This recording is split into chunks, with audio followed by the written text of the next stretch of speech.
नमस्कार.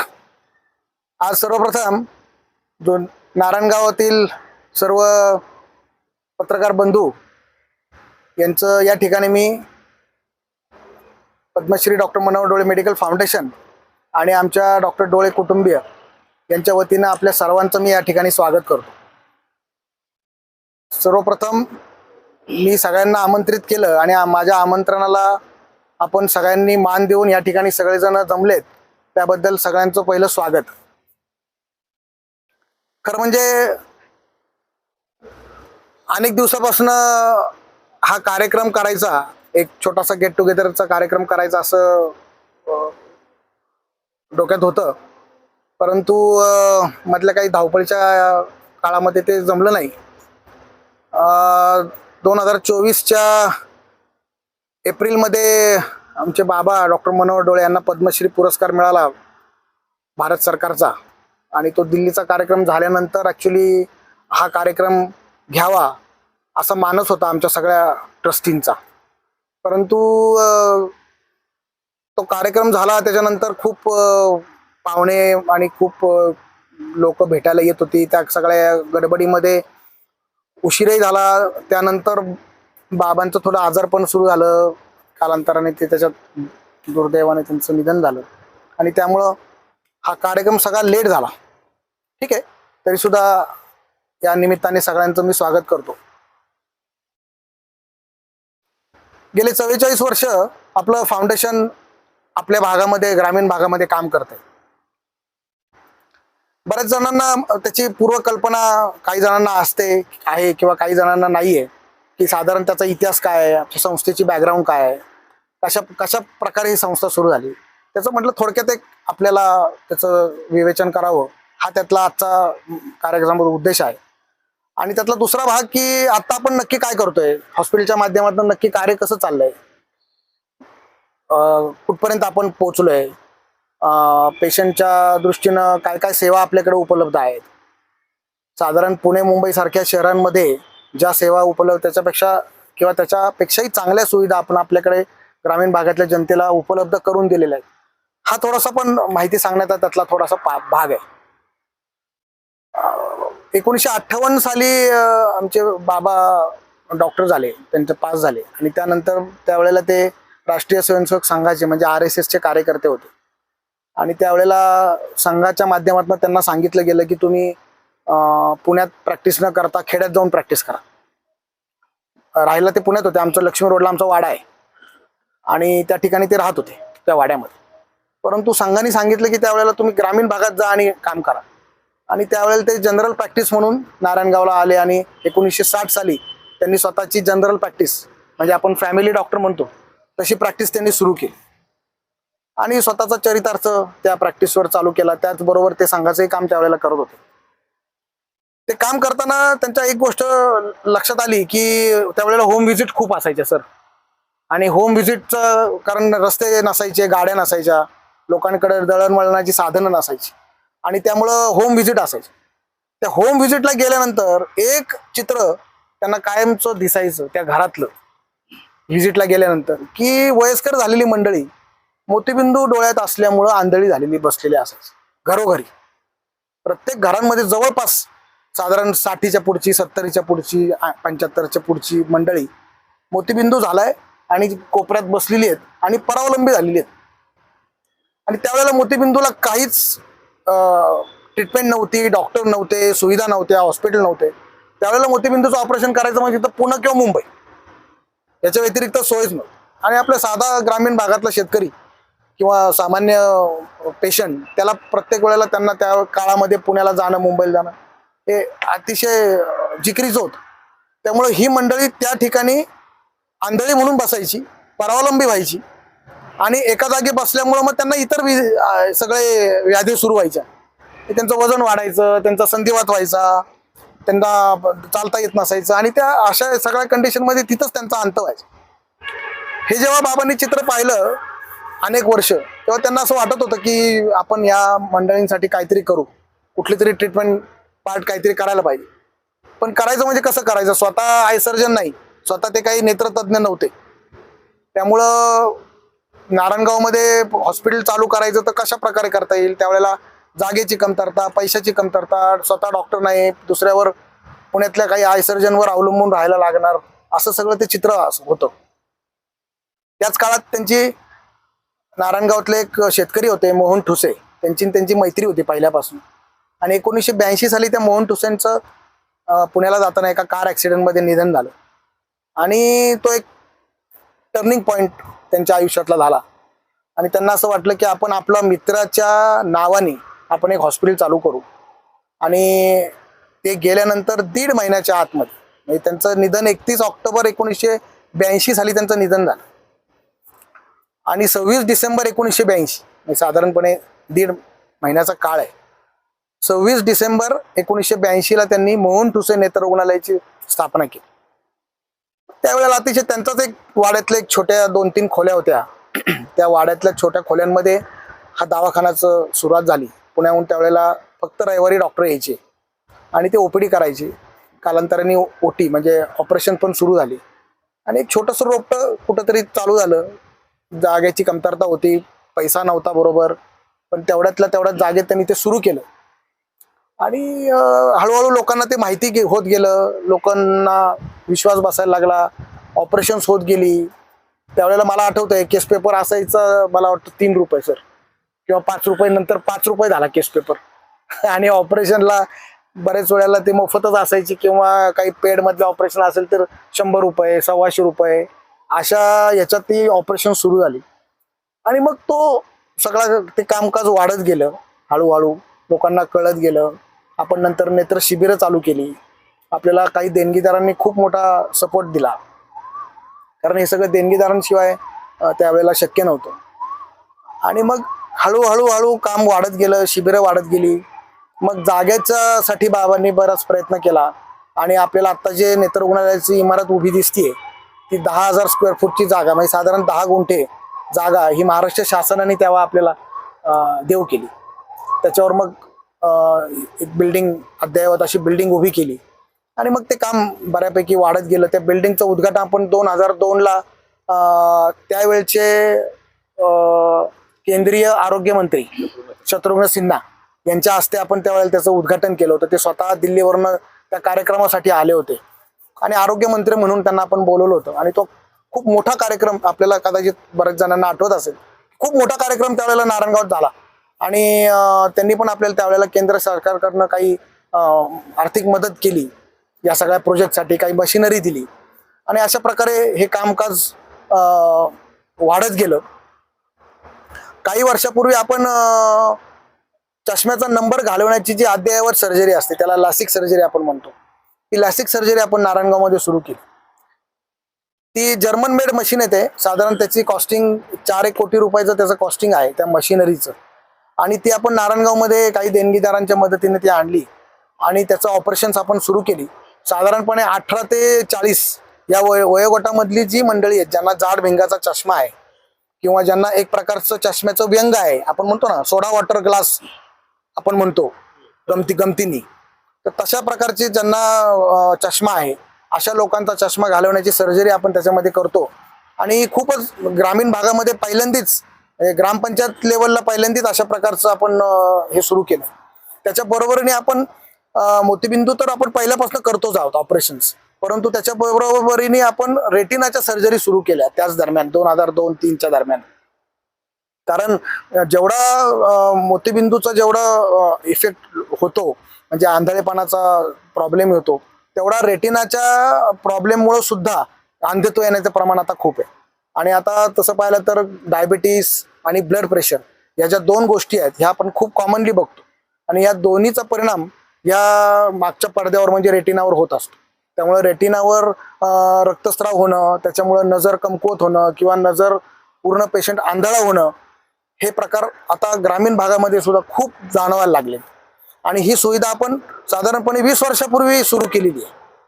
पूर्वी त्याच्या आधी लोकांना पुण्याला जाऊन, मुंबईला जाऊनच रेटिनाचं ऑपरेशन्स किंवा रेटिनाची ट्रीटमेंट करायला लागायची, जी आज आपल्याकडे नारायणगावला पूर्ण फुल फ्लेज मशिनरी आपण आणून ती आपण एक मोठी सुविधा आपण उपलब्ध करून दिली लोकांसाठी. म्हणजे मला असं वाटतं आज आपण जर विचार केला आपल्या ग्रामीण भागातल्या रुग्णांचा, तर डोळ्याच्या बाबतीमध्ये कुठल्याही गोष्टींसाठी आपल्याला पुणे मुंबईला जायची तशी गरज पडत नाही. अगदी हार्डली मला असं वाटतं की 1% लोक की ज्याची सुविधा आपल्याकडे नाहीये, अशा लोकांना फक्त पुणे मुंबई सारख्या ठिकाणी जायला लागतं. अदरवाईज 99% काम लोकांचं, आपल्या भागातल्या लोकांचं इथं होतं. आज आपलं जे आपली जी टेरिटरी आहे ती आपण साधारणपणे 5 जिल्ह्यांमध्ये आपण काम करतो. पुणे, अहिल्यानगर, नाशिक, ठाणे आणि सातारा हे 5 जिल्हे आपल्याकडे आहेत, ज्या जिल्ह्यांमध्ये आपल्या मोबाईल व्हॅन जातात आणि मोबाईल व्हॅनच्या माध्यमातून आपण त्या ठिकाणी कॅम्प्स घेतो. शिवाय त्या 5 जिल्ह्यांबरोबर पुणे सिटी आणि पिंपरी चिंचवड हा पण परिसर त्याच्यामध्ये आहे. त्या ठिकाणी आपण ही जी शिबिरं घेतो ही आपण पूर्ण मोफत शिबिरं असतात. त्या शिबिरासाठी आपण कुठल्याही रुग्णांकडनं चार्जेस घेत नाही किंवा जे शिबिरं ठरवतात त्यांच्याकडनं कुठल्याही प्रकारचे पैसे आपण घेत नाही. त्या शिबिरांमधून जे पेशंट्स ज्यांना चष्म्याची गरज आहे त्यांना अतिशय अल्प दरामध्ये आपण त्या ठिकाणी चष्मे देतो. आणि सगळ्यात आपला महत्त्वाचा जो फोकस आहे तो फोकस म्हणजे मोतीबिंदू, ज्याच्यामुळे अंधत्व येतं पेशंटला. ते मोतीबिंदूचे जे पेशंट निघतील त्यांना आपण आपल्या बेस हॉस्पिटलला घेऊन येतो, त्यांच्या सगळ्या तपासण्या करतो, त्यांना 2 दिवस राहण्याची व्यवस्था करतो, त्यांना जेवण देतो आणि त्यांचं अत्याधुनिक नवीन पद्धतीने लेन्स टाकून त्यांचं मोतीबिंदूचं ऑपरेशन करतो, जेणेकरून साधारणपणे पेशंटला दुसऱ्या दिवशी किंवा तिसऱ्या दिवशी पेशंटला नजर यायला सुरुवात होते आणि तो पेशंट स्वावलंबी होतो. या सगळ्यातला भाग म्हणजे रुग्णांना, आपल्या भागातल्या शेतकरी वर्गाला स्वावलंबी करणं. तुम्ही एकदा आंधळे झाले की तुम्ही परावलंबी होता. परावलंबी तुम्ही झाले की घरातला तुमचा मान सन्मान, घरातली तुमची प्रॉडक्टिव्हिटी ही सगळी कमी होऊन जाते. त्याच्यामुळे त्या रुग्णाला स्वतःच्या नजरेच्या याच्यावर जर उभं केलं तुम्ही तर तो स्वावलंबी होतो. त्याला दुसऱ्याची आधाराची किंवा मदतीची गरज राहत नाही. तो स्वतः कामं स्वतः करू शकतो. त्याची प्रॉडक्टिव्हिटी वाढते. हा त्यातला सगळ्यातला साधारणपणे भाग आहे. अशा प्रकारे आता हे सगळं प्रवास आपल्या संस्थेचा आहे. 44 वर्ष आपलं चालू आहे हॉस्पिटलचं. आपल्या या 44 वर्षामध्ये आपण मोहन ठुसे नेत्र रुग्णालय हे आपलं बेस हॉस्पिटल आहे. त्याच्यानंतर आपण हायवेला एक अथर्व नेत्रालय म्हणून एक सेंटर चालू केलं, जिथं लेझरचं सगळं काम तिथे होतं आणि रेटिनाचं काम तिथे होतं. साधारणपणे रेटिनाचे जे ऑपरेशन्स, रेटिनाच्या तपासण्या हे सगळं अथर्व नेत्रालय या ठिकाणी होतं. त्यानंतर आपण पुण्यामध्ये गॅलेक्सी आय हॉस्पिटल नावाने 2 वर्षापूर्वी आपण एक अद्ययावत सेंटर पुण्यात पण चालू केलं, की जेणेकरून आपण पुणे सिटीमध्ये किंवा पिंपरी चिंचवडमध्ये जेव्हा आपण कॅम्प घेतो तेव्हा तिकडून इकडे पेशंट आणायला लागायचे आपल्याला. अनेक वर्ष आपण ते केलं, पण तो प्रवासाचा वेळ, प्रवासाचा पेशंटला, रुग्णांना त्रास याचा विचार केला तर आपण असं विचार केला की पुण्यातच सेंटर चालू करू.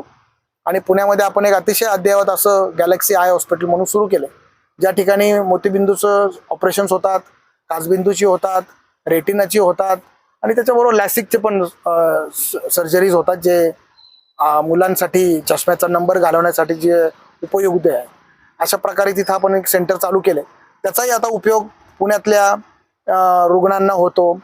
पुण्यातल्या हॉस्पिटलचं टायअप आपण लोकमान्य मल्टीपर्पज कोऑपरेटिव्ह बँक जी आहे त्यांच्याबरोबर आपलं टायअप आहे. नंतर आपलं पुण्यातलं दगडूशेठ हलवाई गणपती ट्रस्ट आहे, त्यांच्याबरोबर आपलं टायअप आहे. त्यांच्याकडनं रुग्ण आपल्याकडे येतात आणि आपण त्यांच्याबरोबर त्यांच्या रुग्णांना आपण सेवा देतो. मध्यंतरी आपण चितळे बंधू मिठाईवाले जे आहेत त्यांच्याबरोबर आपण एक टायअप केलं आणि त्यांच्या माध्यमातून काही रुग्ण आपल्याकडे येत आहेत. त्यांचा जो कारखाना आहे मिठाईचा, त्या कारखान्यामध्ये एक 250-300 कामगार काम करतात. त्यांच्यासाठी मध्ये आपण एक अद्ययावत आपल्या मोबाईल व्हॅनच्या माध्यमातून एक शिबिर घेतलं होतं आणि त्याचा पण अनेक लोकांना त्याचा फायदा झाला. अशा प्रकारे हे साधारण ही 3-4 सेंटर्स आपले आहेत, ज्या माध्यमातून आपण रुग्णांना सेवा देतोय. आणि ग्रामीण भागातल्या रुग्णांना तर नॅचरली त्याच्यातून हे होत आहे. महिन्याला साधारणपणे 50 ते 60 शिबिरं दर महिन्याला असतात. आणि आता जी आपण शिबिरं घेतो ही सगळी मोबाईल व्हॅनमधूनच घेतो. आपल्या ज्या गाड्या बनवल्यात आपण, त्या मोबाईल आय क्लिनिक म्हणून गाड्या बनवल्या आहेत. त्या गाड्यांमध्येच तपासणीची व्यवस्था आहे, त्या गाड्यांमध्ये मशिनरी आहे. त्या मशिनरीच्या माध्यमातून आपल्याला सेवा द्यायला सोपं पडतं. असं साधारणपणे आत्ताचा हा सगळा प्रवास आहे. आणि हायलाईट पॉईंट्सचा जर विचार केला तर आत्तापर्यंत साधारणपणे मी आता म्हटलं तसं 5 जिल्ह्यांमध्ये आपण काम करतोय.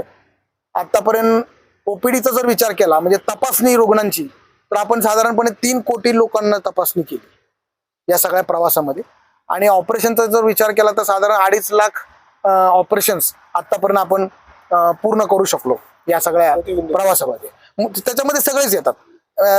साधारण 80 ते 85% हे मोतीबिंदूच असतं, पण उरलेल्यामध्ये काचबिंदू आहे, रेटिनाच्या सर्जरीज आहेत, लॅसिक मशीन आहेत, डोळ्यातला वेल वाढतो तसा एक वेलचा प्रकार आहे, तिरळेपणाचे ऑपरेशन्स आहेत. अशा सगळ्याचा विचार केला तर ते साधारणपणे 2.5 लाख मोतीबिंदू सगळ्या मिळून ऑपरेशन्स आतापर्यंत आपण पूर्ण केलेली आहेत.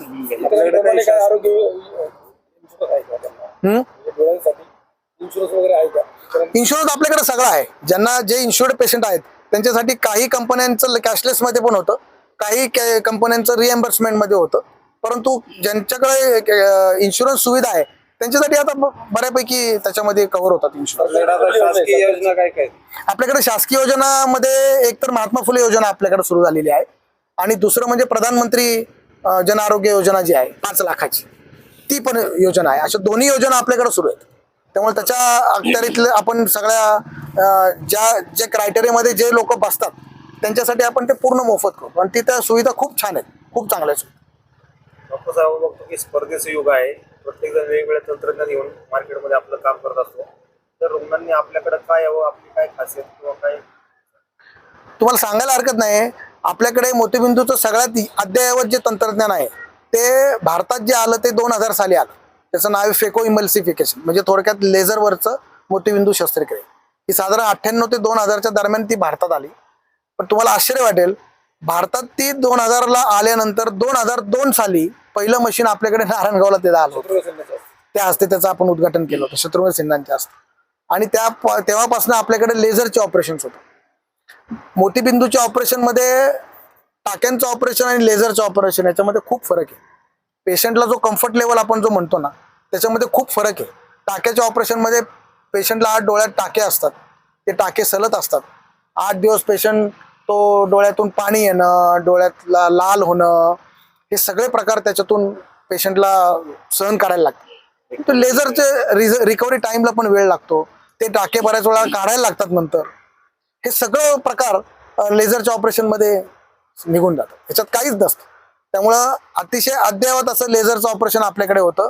आज आपण 1 तासामध्ये पेशंटला घरी सोडतो, आणि आमचं सर्जरी टाइम, जो सर्जरी टाइम म्हणतो आपण, तो सर्जरी टाइम आमचा 8 मिनिट्स आहे.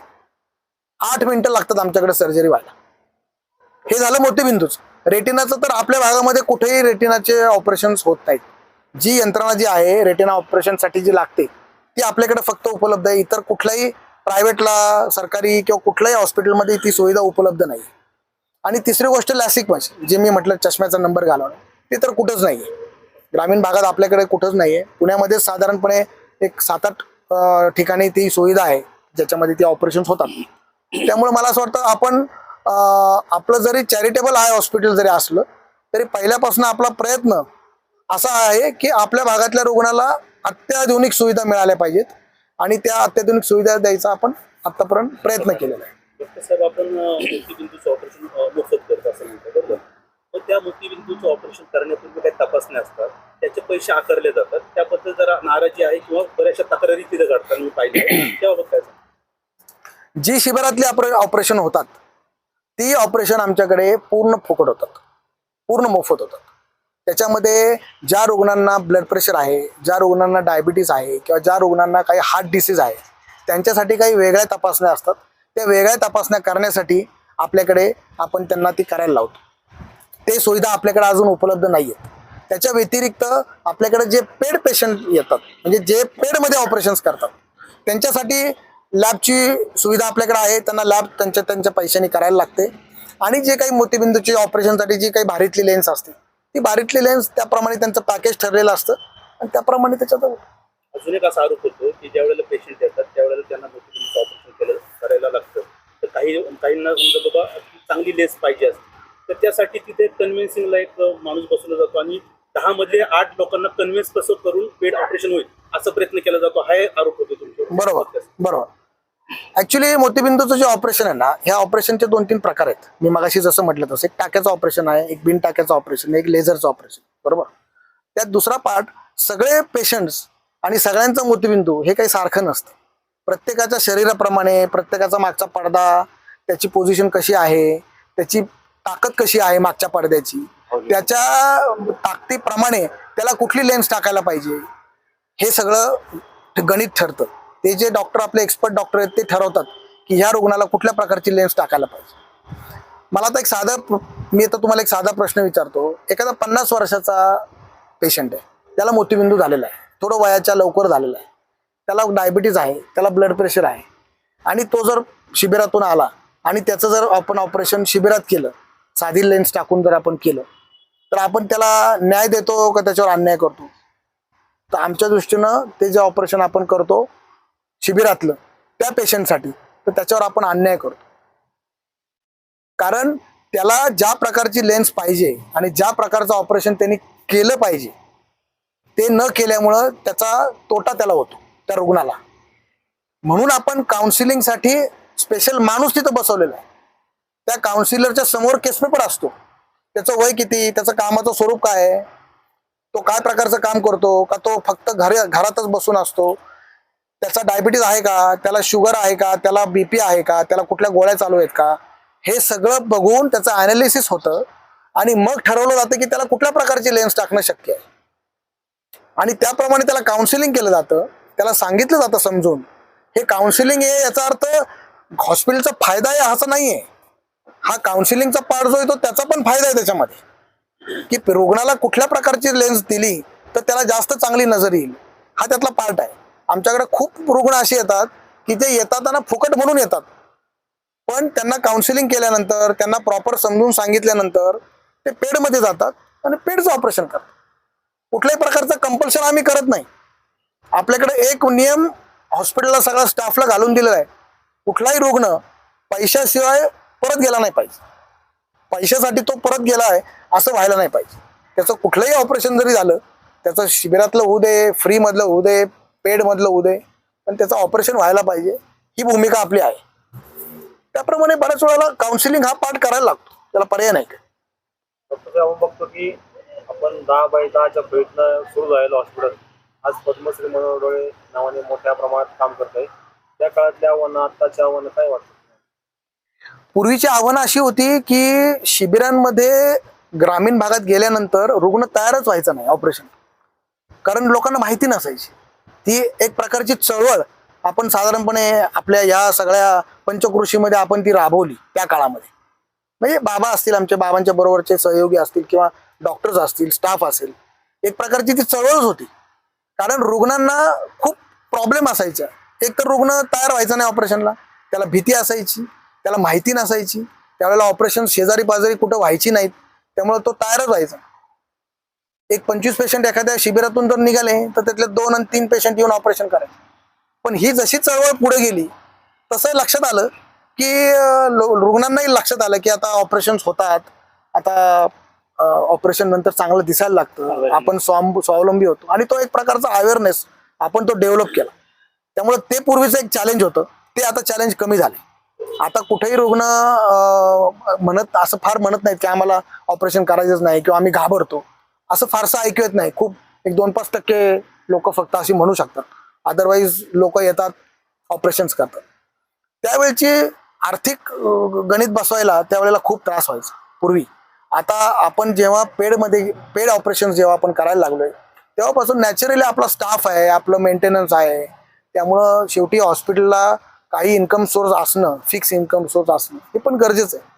त्यामुळे ते एक चॅलेंज त्यावेळेला असायचं की आर्थिक गणित बसवणं. आजही ते चॅलेंज आहेच आहे, पूर्वीपेक्षा ते चॅलेंज कमी झाले. आता आपण पाहतो की तुम्ही एवढी मोठी चळवळ राबवताय, एवढे मोठे ऑपरेशन्स करतायत, कॅम्प करतायत, त्या पुढील काळात तुम्ही शासनाकडून काय अपेक्षा करताय की बाबा कुठल्या गोष्टी तुम्हाला मिळायला हव्या? आमच्याकडे सगळ्यात महत्त्वाचं आम्हाला जी आता अडचण भेडसावती ना, ती अडचण अशी आहे की आमची जे मशिनरीवर आम्ही जे काम करतो त्या मशिनरीचं वेअर अँड टेअर, इतके ऑपरेशन तर महिन्याला आता साधारण आम्ही 500-550 ऑपरेशन दर महिन्याला करतो. ओपीडीतून साधारण ओपीडी महिन्याला साधारण होत असेल, मला वाटतं 30-40 हजार ओपीडी होत असेल सगळे मिळून, शिबिर हे ते मिळून. त्यामुळे हे जे मशिनरीचं जे वेअर अँड टेअर आहे म्हणजे वापर आहे, त्याचा इतका वापर होतो की ते लवकर नादुरुस्त होतं. त्यामुळे ते मेंटेन करणं, परत नवीन मशिनरी आणणं आणि त्याच्यामध्ये अपग्रेडेड आणणं, हे आमच्या पुढचं खूप मोठं चॅलेंज आहे. त्यामुळे सरकारने याच्यामध्ये निश्चितच त्याचा हे घेतला पाहिजे, त्याची नोंद घेतली पाहिजे. आणि निदान आमचं म्हणणं आहे की मशिनरीसाठी तरी आम्हाला त्यांनी सपोर्ट केला पाहिजे असे आमचं डोळ्यांच्या बाबत नागरिकांना या निमित्तानं तुम्ही काय आवाहन करा? सगळ्यात महत्वाचं की नागरिकांनी कुठल्याही जर प्रकारचे त्यांना जर काही लक्षणं डोळ्यासाठी सापडली तर त्यांनी पहिली गोष्ट म्हणजे डॉक्टरकडे जायला पाहिजे. हा त्यातला भाग आहे.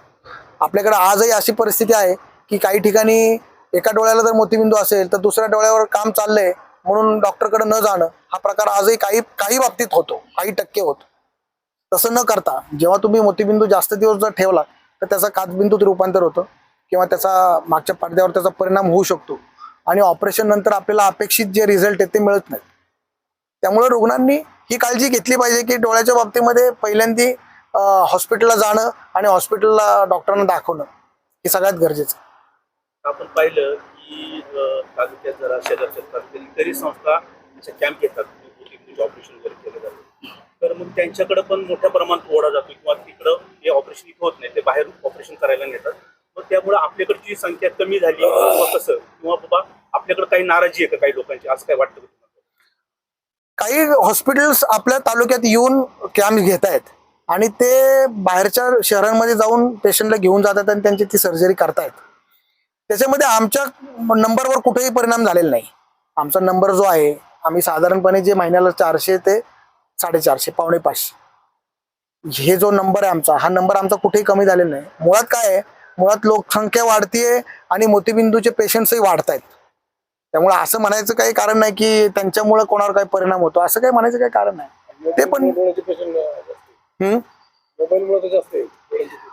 हा मग तो परिणाम आहेत ना. स्क्रीन टाइम वाढलाय, लोकांचं मोबाईलचं बघणं वाढलंय, मुलांचे शाळांमधले आम्ही स्क्रीनिंग जेव्हा करतो तेव्हा मुलांचे प्रॉब्लेम्स खूप प्रमाणात वाढलेत. त्यांना ग्राउंड ऍक्टिव्हिटी नाहीये, मुलांना पण आदली मोबाईल दिले जात आहेत. मुख्य खाणं पिणं मुलांचं ज्या प्रमाणामध्ये त्यांना प्रॉपर विटॅमिन्स प्रॉपर जे मिळालं पाहिजे जीवनसत्व ही मुलांना मिळतच नाहीत. त्यामुळं डोळ्याच्या नंबरचं प्रमाण त्यांच्याकडे मुलांमध्ये खूप आहे. तो एक परिणाम आहेच आहे ना. आपण शाळेला काही शिबिर घेणार का? आमच्या ऑलरेडी स्कूल स्क्रीनिंग कॅम्प चालू असतात आमचे.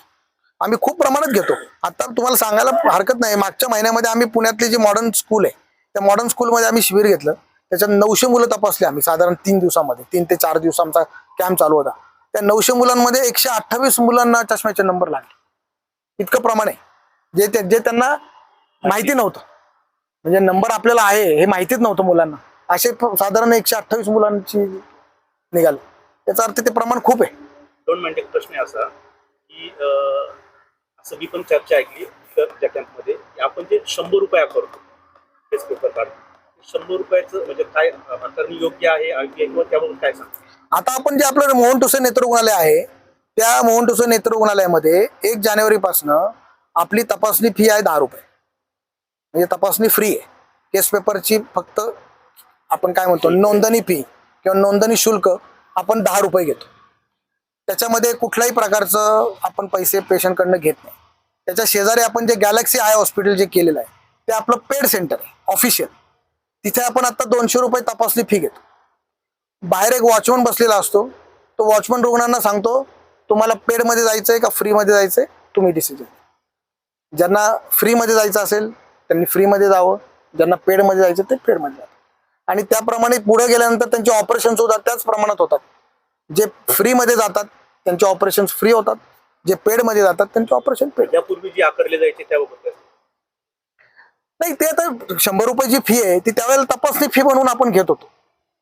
त्याच्यावर काही कोणाचं म्हणजे असं काही गव्हर्नमेंटचं बंधन नाही त्याच्यावर की तुम्ही तपासणी फी घेऊ नका किंवा चॅरिटेबल हॉस्पिटल आहे म्हणून 100 रुपये आकारू नका, असं काही त्याच्यामध्ये काही असं त्याच्यामध्ये काही कारण नव्हतं. पण मी म्हटलं ना शेवटी आता काय आहे, एवढं सगळं आता तुम्हाला आता ते सांगायला हरकत नाही. आपल्याकडे झालंय 100 स्टाफ झालाय, 100. आपली बिल्डिंग झाली 40,000 स्क्वेअर फूटची बिल्डिंग झाली. 450-500 ऑपरेशन महिन्याला होतं. आपल्याकडे इनहाऊस आम्हाला जेव्हा लोक विचारतात तुम्ही 1 मोतीबिंदूचं ऑपरेशन जेव्हा फ्री करता तेव्हा आम्हाला इनहाऊस 3200 रुपये खर्च येतो. 3200 रुपये. त्यातलं सेंट्रल गव्हर्नमेंट आम्हाला 1600 रुपये देतं, 1650. गेले 2.5 वर्ष सरकारकडनं 1 रुपया मिळालेला नाही.